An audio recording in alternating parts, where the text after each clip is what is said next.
Irmãos, nós daremos prosseguimento ao nosso panorama bíblico. Semana passada nós encerramos o livro de Esdras, fizemos em duas partes, e hoje nós faremos o livro de Neemias, o penúltimo livro antes de encerrarmos os livros históricos e aquele livro que encerra praticamente o período cronológico do Antigo Testamento. O livro de Esther, que é o próximo, que encerrará, ele tem um período muito parecido, um período pouco posterior ao que nós vamos ver hoje, encerrando assim esse bloco. Então nós vimos o primeiro bloco de livros do Antigo Testamento. Os irmãos lembram qual é o primeiro bloco de livros?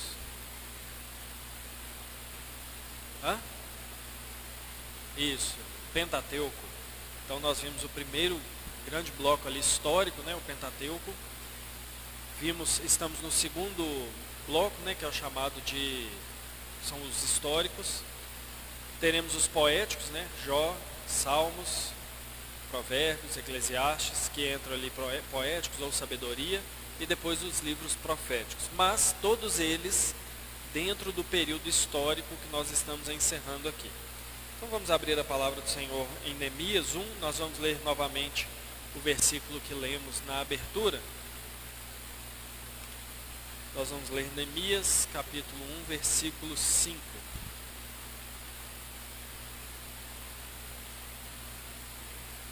Neemias 1, 5. Vamos ler juntos? Tem ali projetado ali, se os irmãos quiserem acompanhar também.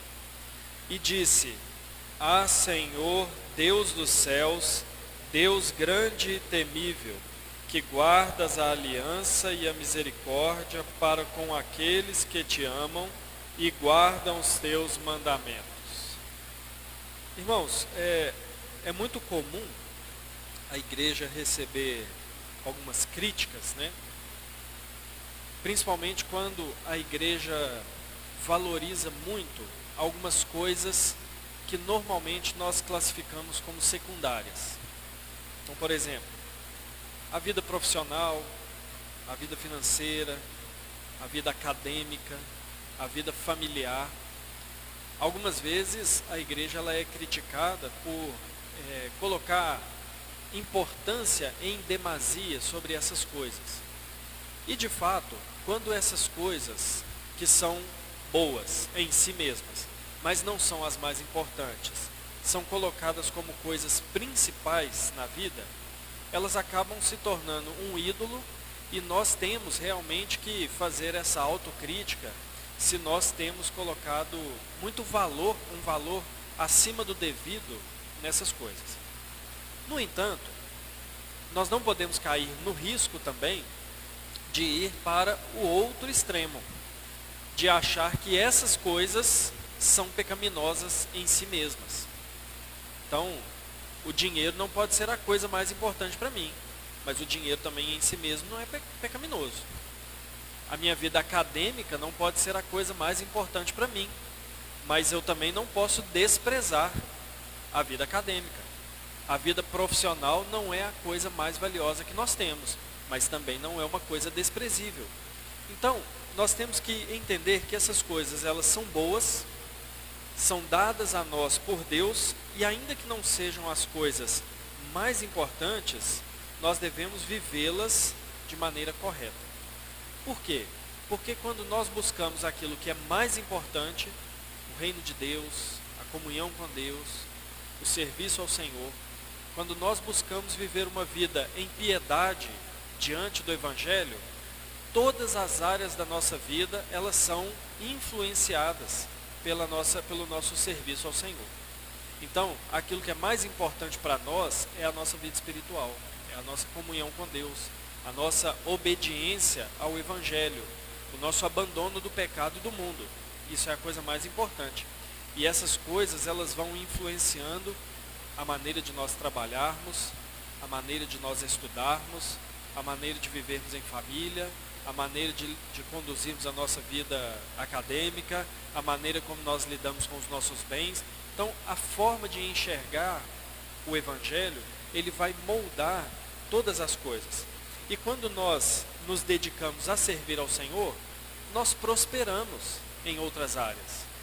Não no sentido de dar e receber, como uma ligação direta, mas porque quando nós nos dedicamos ao Senhor e vivendo segundo o seu querer, é natural que outras áreas da nossa vida experimentem a bênção natural do Senhor.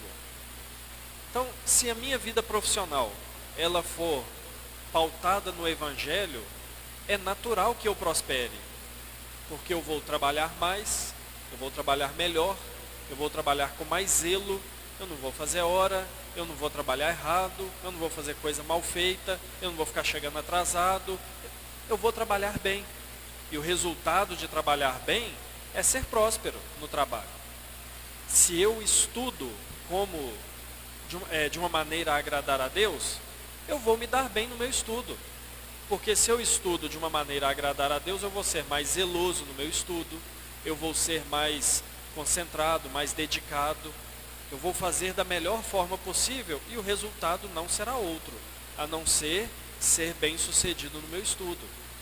Se eu crio família fundamentado nas Escrituras, eu vou viver com a esposa ou a esposa com o marido de acordo com a vontade de Deus, eu vou educar baseado na palavra de Deus, eu vou ensinar os valores da palavra de Deus, eu vou corrigir os filhos ou admoestá-los conforme a palavra de Deus. O resultado natural será uma família estruturada, uma família criada de acordo com a vontade de Deus. Então, irmãos, quando nós damos atenção àquilo que é principal, naturalmente as coisas que são secundárias, elas vão sendo também influenciadas pelo Evangelho e nós vamos desfrutando dessa bênção. Não é por acaso que Jesus diz lá em Mateus capítulo 6, não fiquem aí ansiosos ou se matando por coisas que são secundárias. Busquem em primeiro lugar o reino de Deus e a sua justiça. E as outras coisas vão sendo acrescentadas. Porque as outras coisas elas vão surgindo naturalmente de uma vida em serviço ao Senhor. E por que eu estou falando tudo isso, irmãos? É justamente por causa do livro de Neemias. Porque quando nós lemos o livro de Neemias, nós vemos coisas que aparentemente são menos espirituais do que nós vimos no livro anterior, que é o livro de Esdras. Quando nós vamos lendo o livro de Neemias, ele está falando de coisas muito mais assim na área social, na área de vida dos israelitas, e não de construção do templo, do altar, como foi no livro de Esdras. Mas é porque existe uma sequência nisso, existe um entendimento do porquê as coisas são assim. Se nós lembrarmos da semana passada e da semana anterior também, que eu disse que o livro de Esdras e Neemias, eles antes eram como um livro só, eles eram na verdade compilados como um livro só, eles mostram essa gradação da restauração do povo de Israel. Não que o livro de Esdras tivesse um interesse mais espiritual e o livro de Neemias um interesse mais secular. Não é isso. Mas é porque mostra a vida espiritual de Israel sendo reconstruída e, como resultado, a vida social também sendo reconstruída. Se nós fizermos aqui uma brevíssima recapitulação do livro de Juízes, nós vimos no início de Juízes, nos primeiros 2 capítulos, e nos últimos 2 veremos isso também, que o maior problema social de Israel na época dos juízes foi abandonar a vida espiritual. Então o livro de Juízes começa dizendo não que eles se misturaram com outros povos, mas começa dizendo que eles abandonaram o Senhor. E o livro de Juízes vai encerrar dessa maneira também. O último capítulo vai mostrar um caos social total em Israel. Mas o capítulo anterior vai explicar o porquê. Porque o caos religioso já estava instalado em Israel. Então, quando nós pegamos o livro de Esdras e o livro de Neemias em sequência, nós vemos que Esdras começa a reconstrução a partir da vida espiritual de Israel e Neemias então vai apresentar os resultados disso, que é a reconstrução social. E isso, irmãos, também é o padrão verdadeiro para a nossa vida. Quando nós abandonamos as verdades do Evangelho, quando nós abandonamos aquilo que a palavra nos ensina, quando nós abandonamos o serviço ao Senhor, vamos relaxando, vamos fazendo, vamos levando a nossa vida espiritual de qualquer maneira, quando a gente começa a dar atenção mais a outras coisas, todas as áreas da nossa vida, elas são negativamente afetadas por isso. Porque o que sustenta a vida do cristão é a sua vida espiritual. Ao contrário, quando nós nos dedicamos a servir ao Senhor, a viver a nossa vida cristã de maneira piedosa, como eu já falei, todas as áreas da nossa vida, elas vão sendo restauradas também. Então, o que nós veremos no livro de Neemias é a concretização daquilo que começou em Esdras. Nós vamos ver que a estrutura do livro é muito parecida, nós vamos ver que a maneira, aquilo que é descrito é muito parecido com o livro de Esdras, mas não está apenas repetindo alguma coisa, está mostrando o resultado daquilo que Esdras começou ao fazer uma reestruturação espiritual em Israel pela reconstrução do templo. Vamos passar algumas informações aqui de Neemias. O livro contém 13 capítulos, está aí no grupo dos históricos, né, como eu falei com os irmãos, escrito mais ou menos na mesma época do livro de Esdras, 400 anos antes de Cristo, e provavelmente também a autoria de Esdras. Nós vamos ver um pouco mais sobre essa autoria, mas é basicamente isso aí. Então vamos lá, irmãos. O título do livro, porque o livro chama Neemias? Não porque Neemias seja o seu escritor. Nós temos algumas partes, aliás, nós temos muitas partes no livro, grandes porções do livro, que foram escritos, são relatos do próprio Neemias, em que ele escreve em primeira pessoa, é nítido que ele está escrevendo, mas a compilação, mas o título dado, não porque ele é o autor, mas por ser ele o personagem principal do livro de Neemias. E de maneira interessante, Neemias não aparece mais nas Escrituras. Apenas no livro que recebe o seu nome, ele está presente, ele aparece assim, aquilo que ele fez, aquilo que ele fez, aquilo que ele realizou no povo de Israel. Ele era de uma das famílias que foi levada ao exílio babilônico, que depois se tornou o exílio persa, o Império Persa, e ele ascendeu de alguma maneira, nós não temos essa informação histórica, mas ele ascendeu a uma posição muito importante.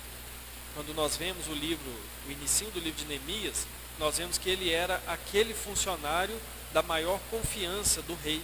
Ele servia o rei, servia a mesa do rei, mas nós sabemos, né, que nos impérios antigos, essa função, essa posição era de extrema confiança.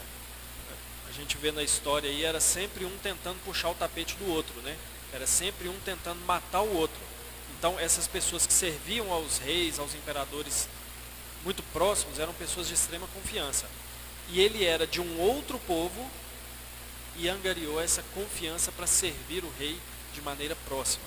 Nós não sabemos, né, o caminho que ele levou para isso, mas com certeza o Senhor, pela providência, conduziu nessa direção para o bem de Israel, assim como ele fez com Daniel, assim como ele fez com a serva de Naamã, que não era uma grande oficial, um cargo muito alto, mas foi conduzida à casa de Naamã por um propósito. Aqui também Neemias levado, assim como nós veremos no próximo livro, Esther. Esther foi conduzida pelo Senhor ao reino para o bem do povo de Israel, né, pela providência de Deus. Quanto à autoria, como eu disse, né, irmãos, provavelmente Esdras é o autor, pela própria função de Esdras. Esdras era um escriba, né? E dizer que Esdras é o autor do livro de Esdras e Neemias não significa, eu já falei isso semana atrasada, que ele escreveu todas as coisas. Existem muitas partes que são relatos do próprio Esdras, mas a sua função principal talvez tenha sido compilar todas as coisas. Então ele pega fontes históricas que falam do retorno de Israel sob Zorobabel, ele junta com os seus próprios relatos, o seu diário, ele pega outras fontes para colocar o nome das genealogias, quem voltou, ele pega os relatos de Neemias, contemporâneo seu, e então ele compila esse livro que ficou aí para o povo de Israel. Quanto à data, né, eu já falei, entre 430 e 400 antes de Cristo. E as circunstâncias narradas pelo livro, né, o livro de Neemias, ele foi escrito para encorajar os judeus que já estavam na terra, que tinham voltado sob Zorobabel e com Esdras. Ele veio incentivar a uma vida social que fosse influenciada pela vida espiritual. Então aqui o templo já estava de pé, as cerimônias, o sacerdócio, as coisas já estavam funcionando, mas o apelo do livro de Neemias é para que a vida com Deus e a obediência aos mandamentos do Senhor influenciassem na vida social, como nós vamos ver. E para que isso? Para que o povo de Israel tivesse restaurada a sua identidade como povo de Deus. Que o povo não se visse apenas como uma dentre várias nações, mas para que o próprio povo de Deus se visse como o povo de Deus. Então, irmãos, para que isso aconteça, para que o povo de Deus se veja como o povo de Deus, é necessário que o aspecto principal da vida seja a própria comunhão com Deus. Porque senão o povo de Deus se verá apenas como mais um dentre vários povos. Então, só para ilustrar, se o povo de Israel restaurasse os muros, as casas e tivesse uma religião fraca, eles se veriam como os filisteus, como os amonitas, como os ismaelitas, apenas um povo que tem uma religião e que cumpre algumas coisas dessa religião. Assim também nós. Se nós abandonarmos, deixarmos a palavra de Deus, se nós enfraquecermos em nós mesmos as ênfases e o ensino da palavra de Deus, sabe o que vai acontecer, irmãos? Nós nos veremos apenas como mais uma dentre várias religiões que existem no mundo, o que não é fato. A Bíblia diz que aqueles que confiam no Senhor Jesus e estão unidos a Ele pela fé são o povo de Deus. Não é uma dentre várias religiões. É a religião verdadeira segundo as Escrituras. E seria soberba da parte do cristianismo dizer isso se fosse uma ênfase nossa. Mas é a Bíblia que diz que o Senhor escolhe dentre os homens aqueles que lhe pertencem e que formam o seu povo. Então, para nós termos esse entendimento de que somos o povo do Senhor, a nossa identidade enquanto povo de Deus deve estar muito bem definida na nossa mente. Diga, Luciano.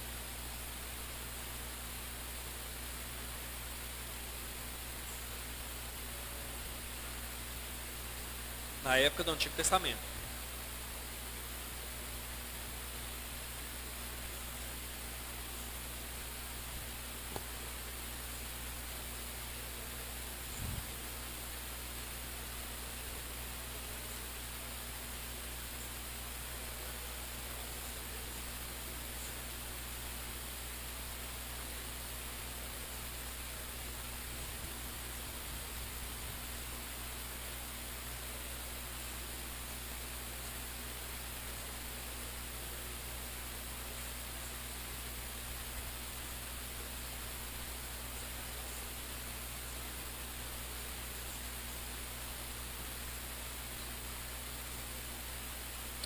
Sim, sim. Se os judeus hoje têm eles como um livro ou dois, eu não sei, porque essa divisão ela já aparece, nem é na Reforma nem nada. Essa divisão aparece já na Septuaginta. Então a Bíblia, Septuaginta, irmãos, é antes da época de Cristo, naquele período interbíblico, o Antigo Testamento em hebraico foi traduzido para o grego. E é a tradução que a maioria dos autores do Novo Testamento usa. Então, quando Paulo cita, quando Pedro, Jesus citam, eles estão ou em muitas ou em todas as vezes citando a partir da Septuaginta. Era. Quem? Isso. Então, na Septuaginta já era separado esses livros, entendeu? Então é uma divisão antiga. Os dois livros, Esdras. Não. Foram os judeus que fizeram a tradução da Septuaginta. Hã? Não, tudo bem, mas eles que fizeram. Eles traduziram, entendeu? O próprio, quem...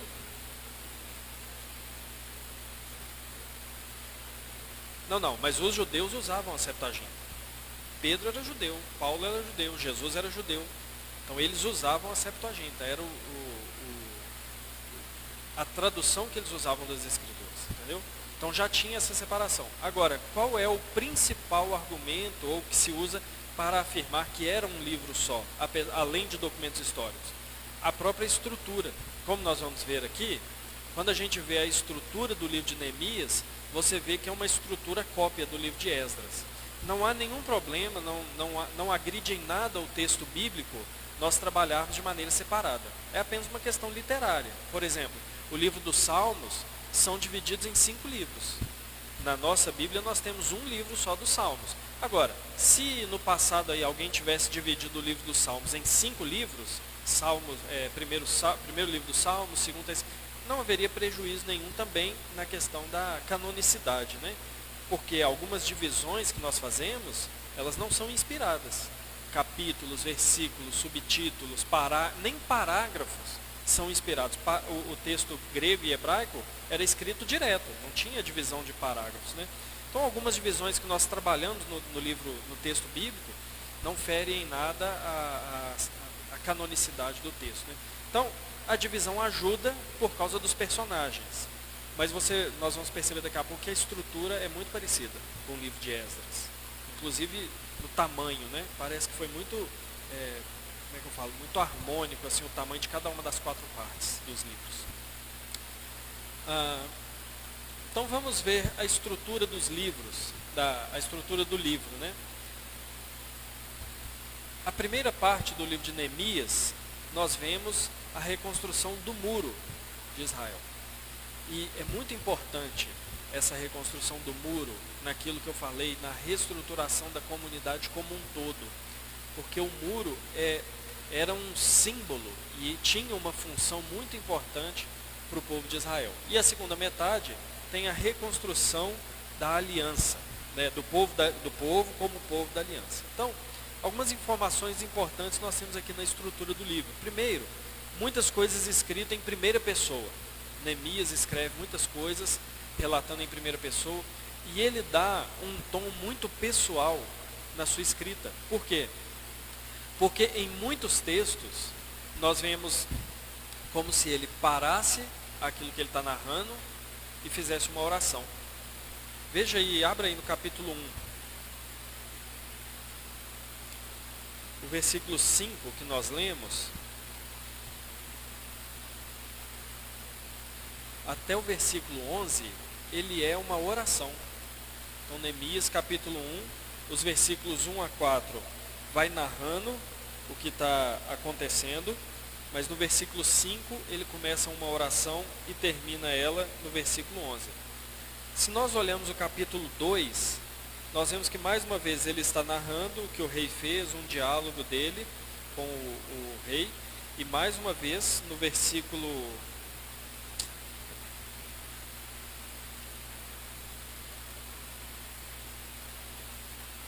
Peraí, deixa eu só, porque eu anotei errado aqui o versículo.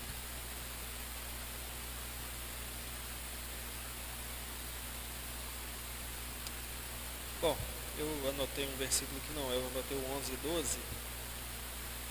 Hã? Não, eu estou falando que é uma oração.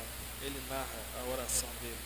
Enfim, mas algumas vezes aqui, ele para aquilo que ele está discursando, para então fazer uma oração e colocar diante do Senhor aquilo que ele enfrentaria. Então, nós temos isso nas duas partes do livro. 1:11. Sim, aqui ele encerra a oração que ele começou no versículo 5. Só que é porque tem outras, eu anotei o versículo 4, o versículo 11, mas eu anotei errado, que não são esses versículos não. O livro também, assim como o livro de Esdras, apresenta longas genealogias, justamente porque ele está confirmando quem pertence ao povo de Deus, quem faz parte dessa família da aliança, dessa família que tem um pacto com o Senhor, enumeração de sacerdotes e também a enumeração daqueles que não encontraram o seu nome nas genealogias e nos registros de Israel. Então o livro de Neemias, ele é dividido em duas partes. A primeira parte, nós temos o retorno de Neemias à terra de Israel. Ele estava como copeiro do rei, o rei o permite voltar, então ele volta para reconstruir o muro. Então nós temos isso no capítulo 1 até o capítulo 7, versículo 3. E a segunda parte do livro é o retorno dos exilados e a reconstrução da comunidade como um todo.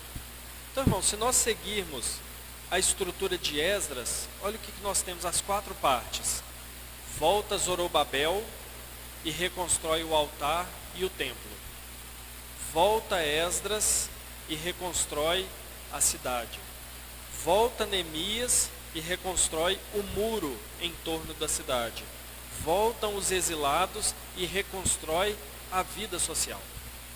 Porque algumas coisas sociais que estavam acontecendo estavam fora da lei de Deus. E então, olha como há uma gradação na restauração do povo de Deus. Primeiro o templo, primeiro o altar, a vida religiosa, o sacerdócio. Depois a cidade, depois os muros e depois as pessoas voltam ao seu entendimento como povo de Deus.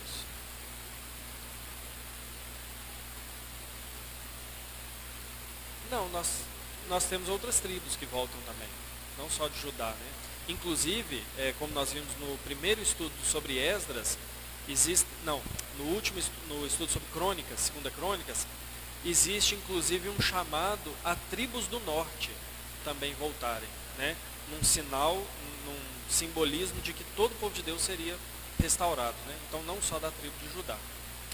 Então, irmãos, sim.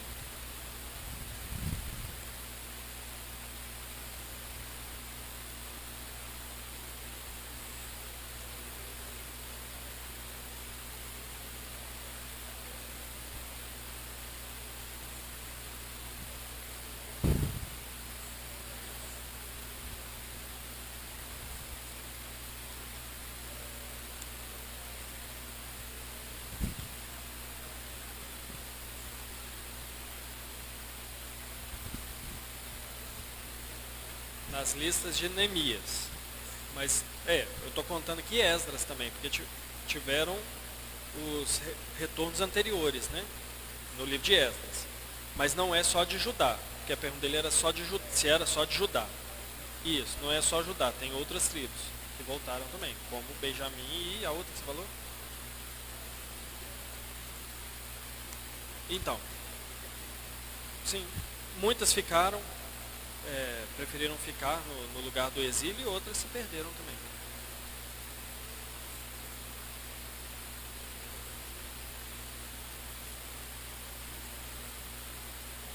As do norte, sim. É porque foi antes, né? Foi bem antes do que as tribos do sul irem para o exílio. Então, irmãos, a primeira parte, voltando aí à primeira parte do livro de Neemias, nós temos o capítulo 1 até o capítulo 7. Nós vemos o retorno de Neemias, uma primeira parte, capítulo 1 e capítulo 2. E o que há nesse retorno, né? Ele se prepara para o retorno a Judá. O texto nos mostra, né, que ele tomou conhecimento de como estavam os muros de Israel. Ele se entristeceu, o rei o viu triste e concedeu a ele autorização, dinheiro, exército, todo necessário para voltar e reconstruir os muros. Ele volta, ele primeiro observa, passa por toda a cidade, vê como estão as coisas e então ele inicia o seu plano de reestruturação. E ele volta já experimentando alguns conflitos com pessoas que tentavam impedir a reconstrução do templo. E aí nós vemos do capítulo 2 até o capítulo 7, ele fazendo essa inspeção, né, do que precisava ser feito, conclama o povo a reconstruir, aparecem os inimigos, os conflitos, né, nessa reconstrução, mas mesmo assim eles começam a reconstrução, aparecem outros conflitos, levando o povo inclusive a ter que revezar entre trabalhar e vigiar. O texto diz que uns trabalhavam e outros vigiavam armados. E alguns trabalhavam com uma mão e com a outra seguravam a espada, as armas. Porque os inimigos não queriam que eles reconstruíssem aqueles muros, porque reconstruir o muro era o sinal de que a nação estava reconstruída também. Então eles voltam a construir, continuam. Há um relato da situação de Judá, né, opressão social entre o povo e um ponto final ali nos conflitos no capítulo 7 de Neemias. E aí nós vamos para... Diga lá.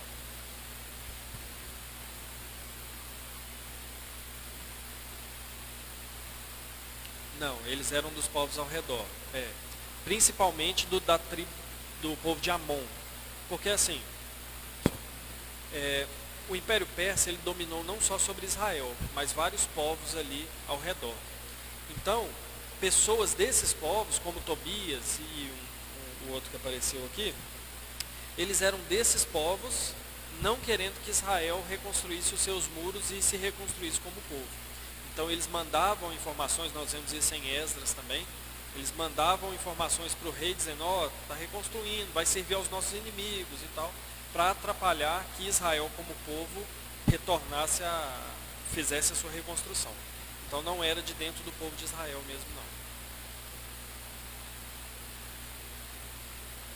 Sim, não, eu citei isso aqui, mas é porque isso na verdade acontece em Esdras, porque Esdras, o período dessa reconstrução é mais longo, então começa com Ciro, mas passa por Artaxerxes, passa por Dário, então a ponto de um desses reis nem saber o que estava acontecendo, foi necessário ler os documentos antigos do império, do reino, para ele entender que o outro rei tinha dado permissão para aquilo. Mas no caso de Neemias não, aqui, tanto que eles não recorrem ao rei, o que eles fazem é tentar impedir os trabalhadores de reconstruir o templo, o muro, para que a cidade não não ficasse estabelecida de novo. Então a segunda parte aqui, aí nós chegamos a essa primeira parte, né, o retorno de Neemias e os muros reconstruídos. E era interessante, irmãos, porque como que se deu essa reconstrução dos muros? Cada um construiu um pedaço. Quem morava nessa direção do muro reconstruiu aqui, outro reconstruiu aqui, outro reconstruiu aqui, para que fosse uma reconstrução rápida. E foi feita de fato em pouco tempo. Aí nós chegamos no capítulo 7, versículo 4, até o final do livro, onde nós temos o retorno de mais alguns exilados e agora sim a comunidade como um todo restaurada. Em um primeiro momento, o retorno dos exilados nessa necessidade de repovoar Jerusalém. E eles fazem então o registro de todos aqueles que regressaram novamente para habitar. E em um segundo momento, a reestruturação. Veja que aqui não é mais a reconstrução. A cidade já havia sido reconstruída, mas há a reestruturação da comunidade de Israel. E como que se dá isso? Renovando a aliança. Nós temos aquele texto conhecido, né, em que a lei de Deus é lida diante de todo o povo, mas ela não é só lida, ela é lida, ela é explicada para que as pessoas entendam a lei de Deus, entendam a vontade de Deus. As pessoas então começam a chorar e lamentar por ver o quanto elas estavam distantes da aliança, mas a palavra de Neemias é para que não houvesse choro e tristeza. Ao contrário, era dia de alegria porque eles estavam renovando a aliança com o Senhor.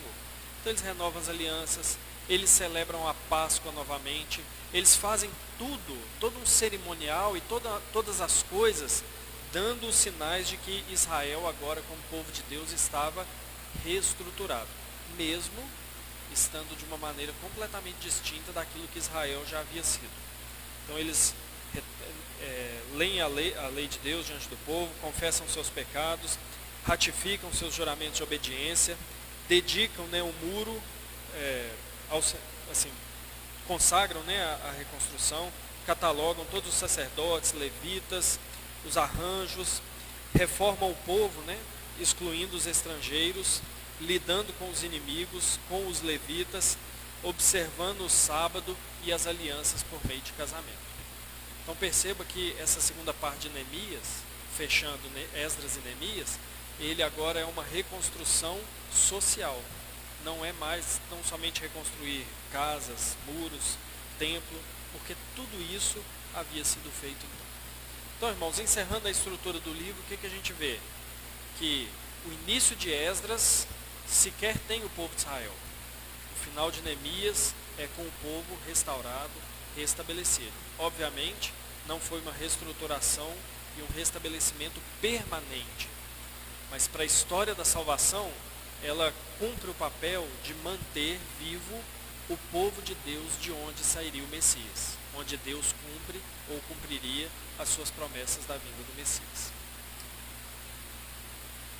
Irmãos, e qual é a mensagem, então, central do livro? O livro de Neemias, né, os dois livros, Esdras e Neemias, juntos, eles reconstroem, né, o povo, devolvendo o quê? A identidade do povo, como uma nação da aliança, como eu já falei. Só que para a gente entender o que significa bem essa identidade, a gente tem que fazer uma breve recapitulação histórica do povo de Israel, do povo de Deus. Deus chama Abraão para ser o seu povo. E Deus faz promessas a Abraão. Eu vou dar a você uma descendência grande, vou dar a você uma descendência numerosa. Eu vou dar a você essa terra que você está. Eu vou dar para você a terra de Canaã, a terra que mana leite e mel. E eu vou ser o seu Deus. Então percebam as três coisas que faziam de Abraão o patriarca do povo de Deus.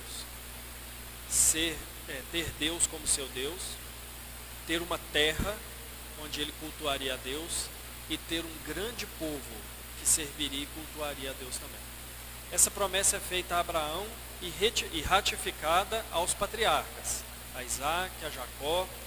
É ratificada quando eles vão para o Egito, que eles sairiam de lá para uma terra com um grande povo onde eles serviriam a Deus. Aliás, não é isso que Deus manda Moisés falar para Faraó? Deixa o meu povo ir, porque eles vão para, como nação, como meu filho, prestar culto a mim. Eles vão me servir. Então, irmãos, o povo de Deus, ele tem essa característica. Ele tem a comunhão com o seu Deus, ele tem uma terra onde ele cultua a Deus e ele tem a lei de Deus. Então, esse é o padrão do povo de Deus. O que nós vemos? Esse padrão que foi antes prometido, agora ele se torna idealizado na pessoa de Davi e Salomão na primeira metade do reino de Salomão. Porque ali tem um grande povo, um povo não só grande em número, tá, irmãos, mas grande em poder, uma nação temida. Eles têm as suas fronteiras muito bem definidas e seguras, e eles têm em Davi a preparação do templo e em Salomão o templo construído, que é a manifestação da presença permanente de Deus. Então, em Davi e Salomão, essa promessa de Deus a Abraão, ela está no seu momento áureo. Mas o que acontece? O reino se perde. Eles perdem a comunhão com Deus por causa da idolatria. Eles deixam de ser um grande povo, tanto em número quanto por ser uma nação temida, e eles perdem a terra. E eles vão para o exílio. Então perceba que a permissão de Deus deles serem exilados é uma clara demonstração de Deus de perda das bênçãos que Deus tinha dado, dentre elas a terra. Então, entendendo que isso é a consequência do pecado, o que nós vemos em Esdras e Neemias? Essa identidade de Israel como povo de Deus sendo restaurada. Porque agora eles têm a comunhão com Deus novamente no tabernáculo, no templo reconstruído.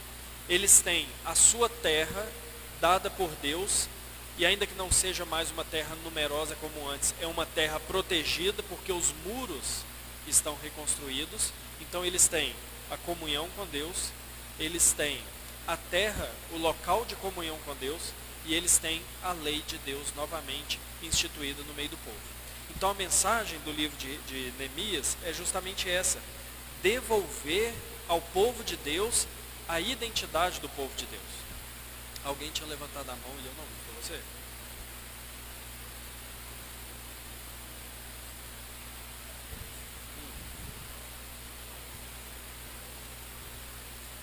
Sim.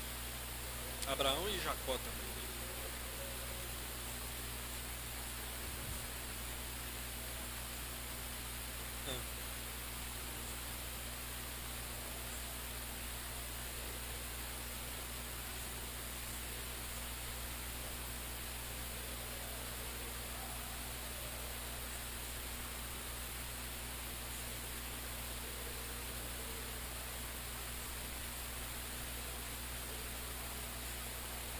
Mais fácil para você que está aqui, né?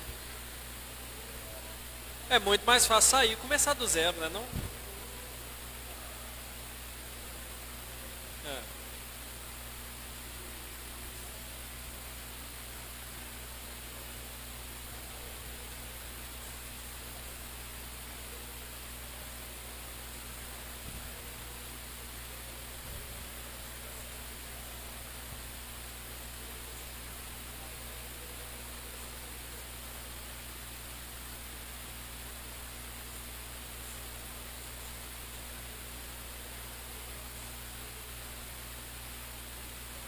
Bom, primeiro, é porque isso aí foi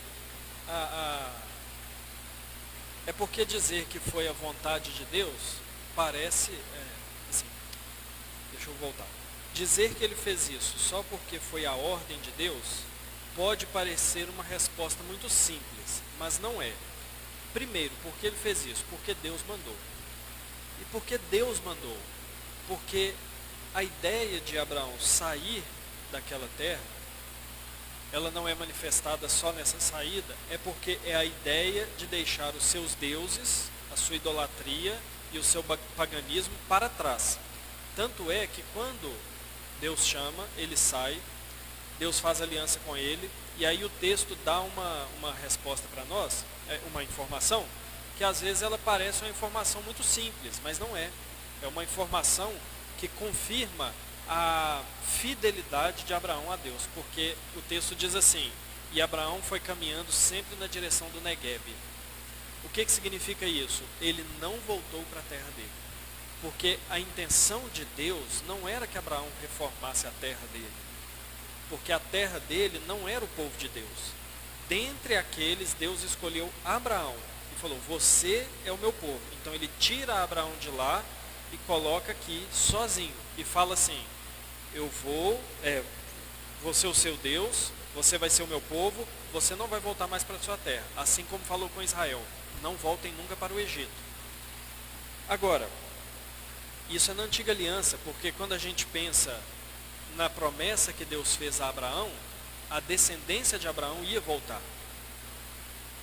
porque Deus fala assim: da sua semente virá bênção para todas as nações.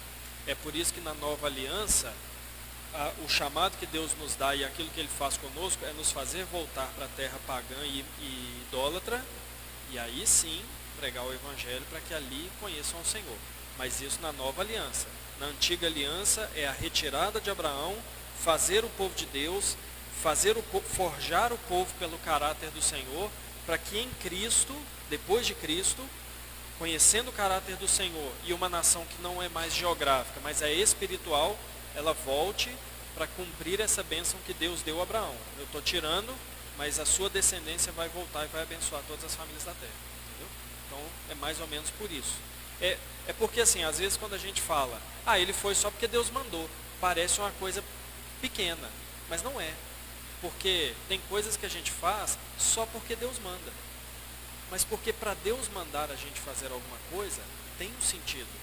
Deus não é como nós, pais pecadores, que às vezes a gente dá ordem sem sentido. Entendeu? Mas Deus não. Tudo aquilo que Ele manda tem um propósito, e é por isso que a Bíblia diz que nós obedecemos ao Senhor por fé. Nós fazemos aquilo que o Senhor quer de nós, ainda que nós não compreendamos o que Deus está mandando ou ordenando, porque a gente sabe que tudo aquilo que Deus manda é a representação ou a materialização da sua vontade, que é justa, santa e perfeita.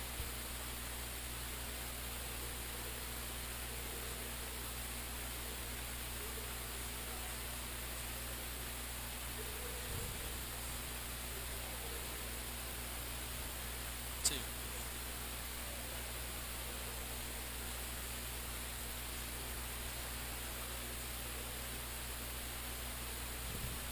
Sim. Sim. Oi? Sim, sempre. Sempre. Exatamente. É por isso que quando a gente lê a Bíblia e os personagens históricos que são nas Escrituras, né? Os reis, Ciro, Nabucodonosor, Artaxerxes, a gente vê aqui, eu falo por mim, eu tinha muita dificuldade de casar esses relatos aqui com a história secular, com os registros históricos.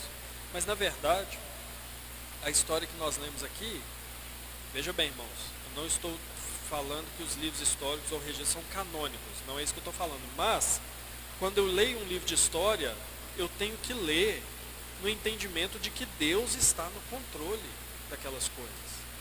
Eu gosto sempre de dar um exemplo que para mim me ensina muito sobre isso. Em 1555, quando os portugueses estavam aqui no Brasil há apenas algumas décadas, Calvino mandou pastores para cá. Eles passaram um tempo no Rio de Janeiro, Mas foi muito pouco tempo e todos foram mortos. Então o evangelho aqui não vingou em 1555. O evangelho foi florescer mesmo mais de 300 anos depois, com a vinda de Calley, o primeiro, mas o primeiro para plantar a igreja mesmo foi Simonton, 1859.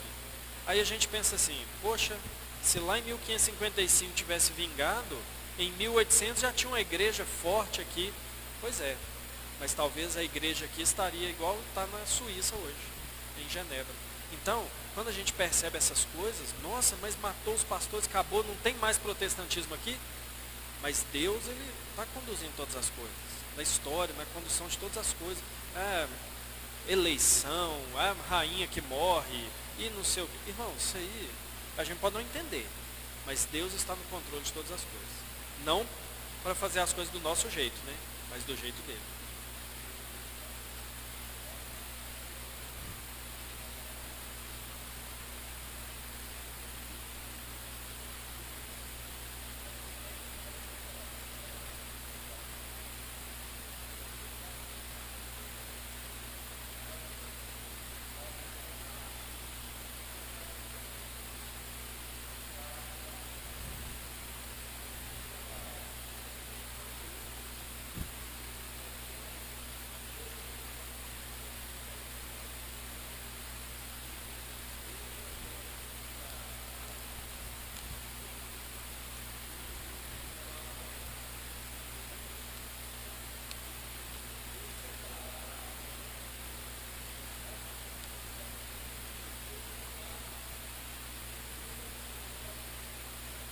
Sim.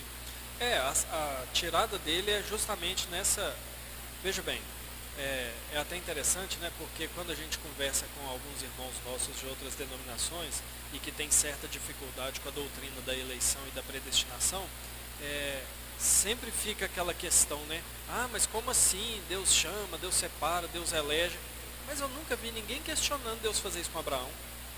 Porque o que Deus fez com Abraão foi tornar manifesta a eleição dele. Existem historiadores antigos que não é informação bíblica, tá, irmãos? É possibilidade. Existem autores que dizem que Abraão era um sacerdote pagão. Vamos tomar isso como possibilidade. Então suponha que ele é um sacerdote pagão, alguém que tem grande envolvimento na religião pagã. Deus escolheu tirar ele e fazer povo dele. Então ele vai e tira. Entendeu? Agora, é bem interessante isso aqui que o Leandro falou. Porque deu problema depois de Adão, deu problema depois de Noé. Agora, quem mandou Abraão levar o sobrinho? Quem mandou, gente? Pra quê? Ah, não, vou levar você comigo, vai dar tudo certo lá. Ele leva Ló e dá problema. Porque Deus mandou ele sair, né? Amon e Moabe. Então é complicado, né?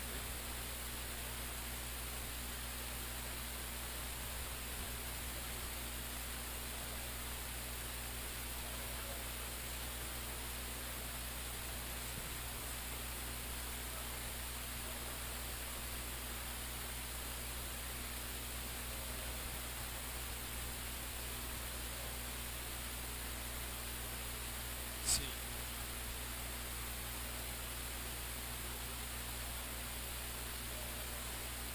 sim,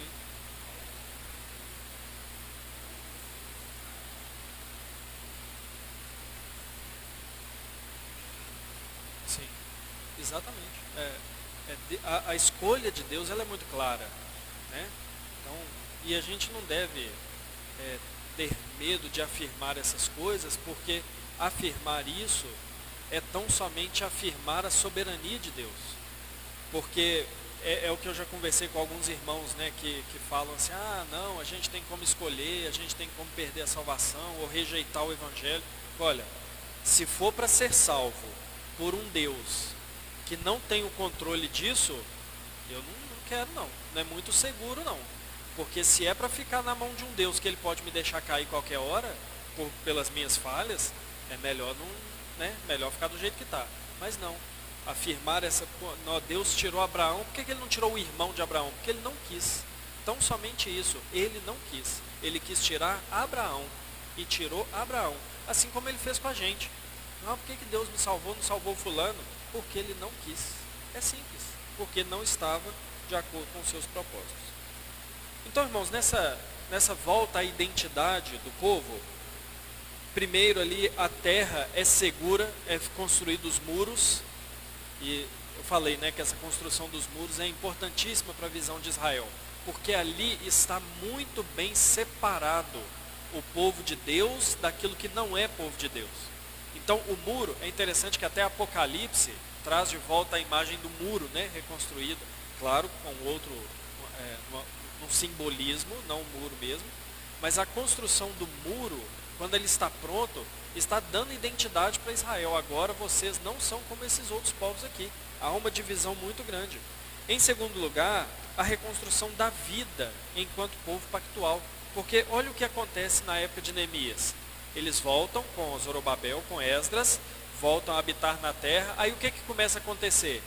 Muitos dos líderes, dos sacerdotes, começam a emprestar dinheiro para os pobres com juros, como agiotas, começa a oprimir eles, começa a ter eles mesmos como escravos, como servos, eles começam entre eles a ver essa opressão. Então, mais uma vez, eles vão corrigir essas injustiças, o pecado, a opressão, todo comportamento estranho ao povo de Deus vai sendo estruturado para quê? Veja o que acontece. Primeiro há uma separação com os outros povos. O muro está construído, vocês não são como eles. Mas agora vão resolver interno aqui. Isso aqui também não é povo de Deus, não.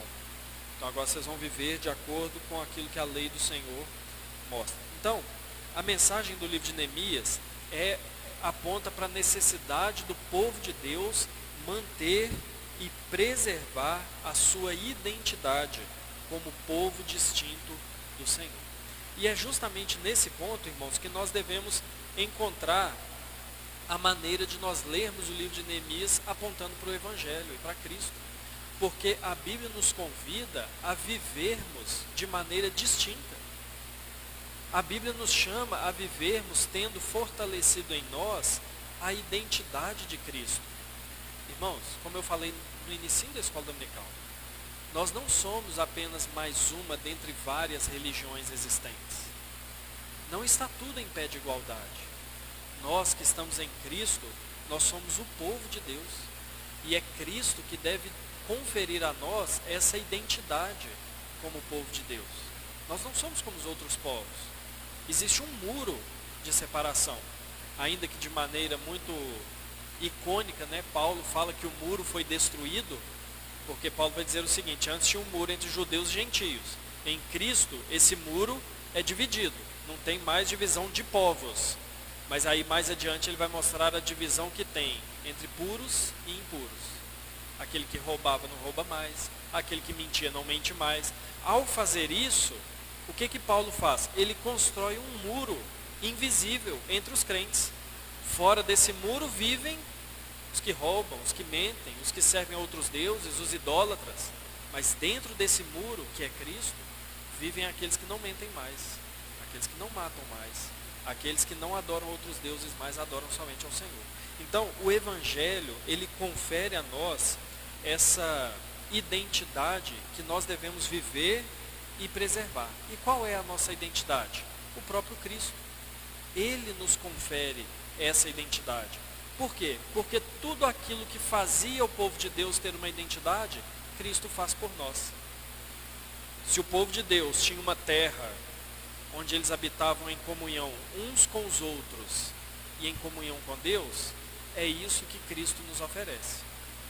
Em Cristo, nós temos comunhão uns com os outros e nós temos comunhão com Deus.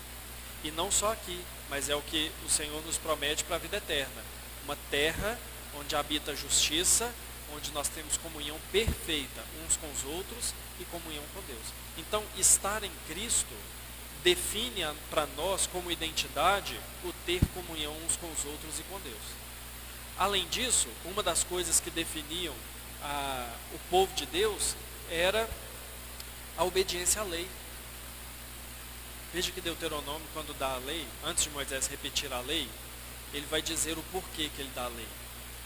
Aí ele fala assim, para que pela obediência da lei, está lá em Deuteronômio 4, pela obediência à lei, os povos olhem e pensem, que povo sábio e inteligente, pelo cumprimento das leis, porque não há nenhum povo que tenha deuses tão próximos a si como o povo de Israel. Então, o cumprimento da lei, a obediência da lei, faz parte da nossa identidade. Mas veja, nós estamos agora obedecendo a lei em Cristo. E qual que é a diferença? É porque Cristo já obedeceu a lei de Deus perfeitamente em nosso lugar. Então nós temos também condições de obedecer à lei de Deus. A lei de Deus não é mais estranha a nós. Quando eu falo condições, eu não estou falando de perfeição, mas eu digo, agora nós não somos mais rebeldes contra a lei de Deus. Agora nós sabemos que obedecer é bom. Agora nós sabemos que obedecer traz bênçãos. Agora nós podemos até pecar, desobedecer, mas isso não causa mais em nós alegria. Ao contrário, o que causa no cristão alegria é a obediência.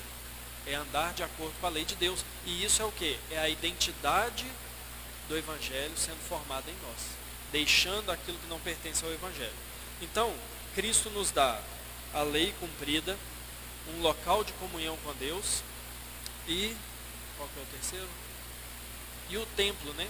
Porque Ele mesmo é Deus habitando no meio do seu povo pelo seu Espírito. Então Ele envia o seu Espírito a nós para que nós tenhamos um local de culto, um local de habitação do Senhor em nós. Então, irmãos, o que o Evangelho produz em nós é essa nova identidade como povo de Deus. Ele nos distingue dos outros povos, Ele nos faz um povo diferente. E nós devemos manter e preservar essa identidade.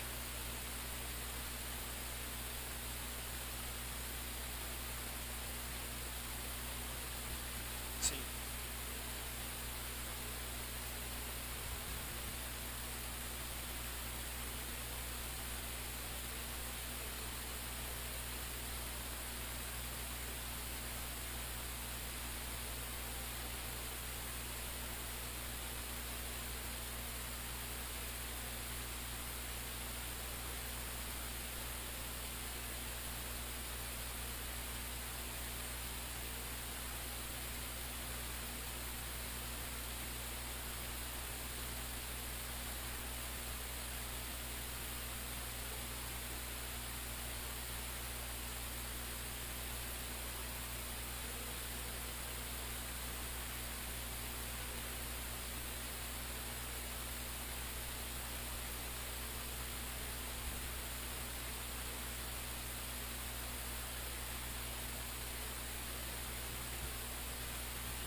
A gente já até falou aqui outras vezes que quando a gente vê os profetas, a primeira coisa, ou uma das primeiras coisas que Deus sempre exortava o povo, era o desprezo pelo sábado.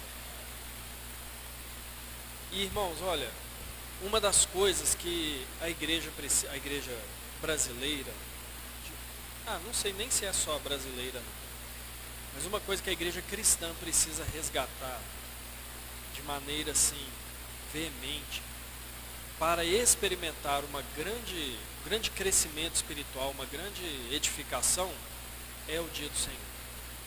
Porque quando a gente vê nas Escrituras, nós vemos o valor que era dado àquilo que acontece e o que significa o dia do Senhor. E nós vemos historicamente as grandes épocas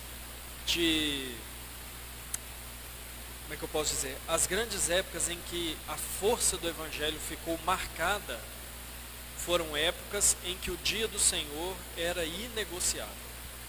Principalmente na Reforma e na segunda geração após a Reforma, na época dos puritanos. Então, o zelo ao dia do Senhor, aliás, no povo de Israel, na época de Neemias e em outros momentos, a restauração espiritual começava pelo retorno ao zelo do dia do Senhor. E eu creio firmemente que se nós voltarmos cada vez mais a esse zelo, veja, eu não estou falando de um zelo cerimonial. Eu estou falando de um zelo no nosso coração.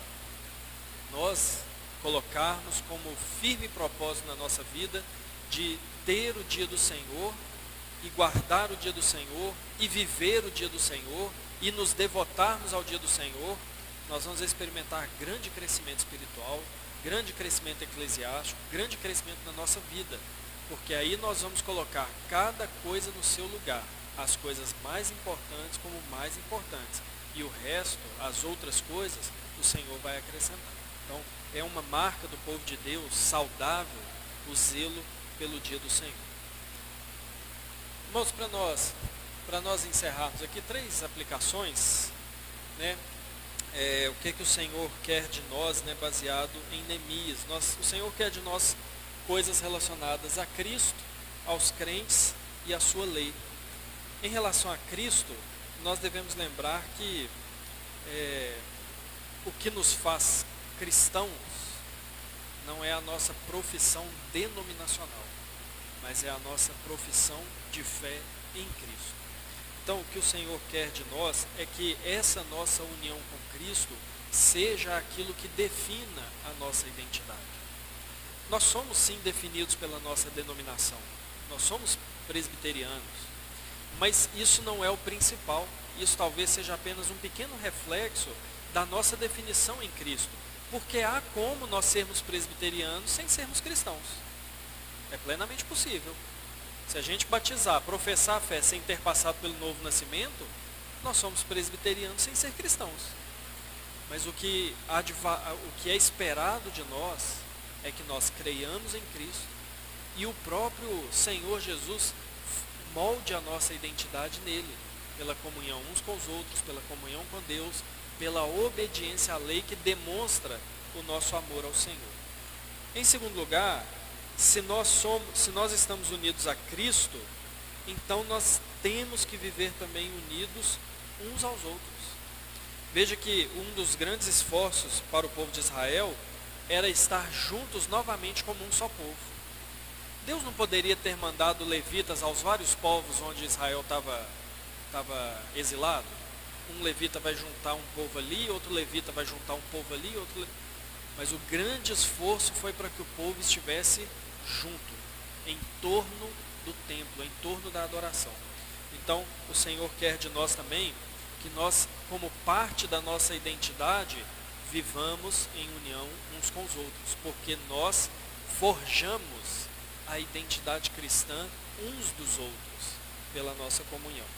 E em terceiro lugar, a nossa identidade cristã também é forjada a partir da obediência. Mas aí aqui eu chamo a atenção ao texto que nós lemos na abertura da escola dominical. A obediência não é algo pesaroso em nós. A obediência não é algo que causa sofrimento a nós.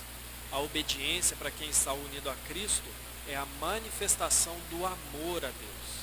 Então devemos conhecer a lei de Deus, assim como foi a ênfase de Esdras, né? Guardar a lei de Deus, obedecer a lei de Deus e ensinar a lei de Deus como parte da nossa identidade, da nova vida em Cristo, fazendo isso em amor a Deus, fazendo isso voluntariamente, no sentido, né, de ter um espírito voluntário e para a glória de Deus, buscando a glória de Deus em todas as coisas.